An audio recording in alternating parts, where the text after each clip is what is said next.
To calculate the surface area of complex 3D objects, we have to break them down into simpler geometric components. The core rule for any combined solid is strict. We calculate only the visible outer surfaces. We deliberately ignore the internal joints where the shapes touch.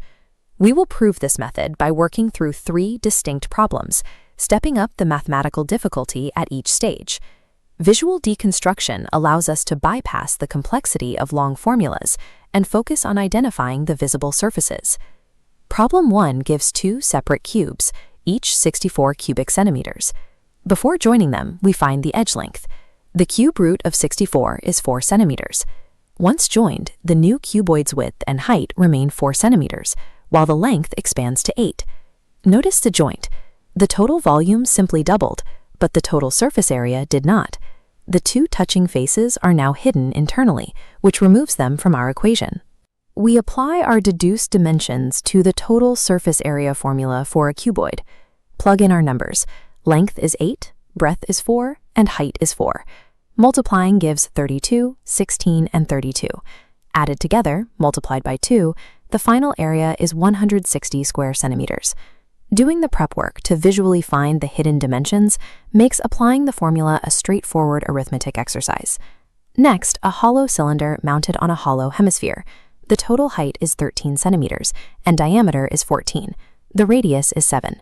Because a hemisphere's radius equals its depth, subtracting 7 from 13 leaves a cylinder height of exactly 6 centimeters. The vessel's inner surface area combines the curved surface area of both hollow shapes. The flat circular bases don't exist.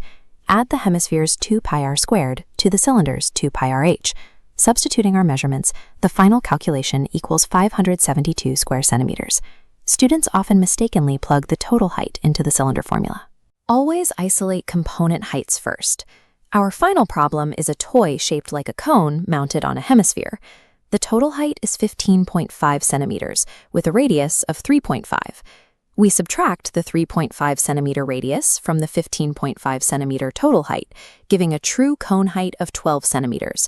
However, the cone's surface area formula requires the slant height, represented as L, not the perpendicular height.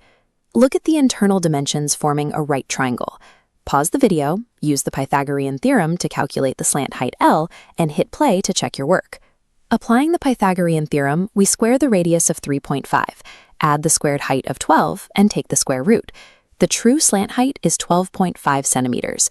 Combining metrics, we add the cone's curved surface area, pi rl, and the hemisphere's curved surface area, 2 pi r squared. Substituting the 3.5 radius and 12.5 slant height, the final calculation gives a total surface area of 214.5 square centimeters. The mathematical rule is consistent. When 2 solids are joined, the area of contact is no longer counted. This visual architecture ensures only the exposed surfaces of the cylinder and cone are factored into the final calculation. Always deduce your hidden dimensions first, and only ever add the areas of the visible, outward-facing curved surfaces.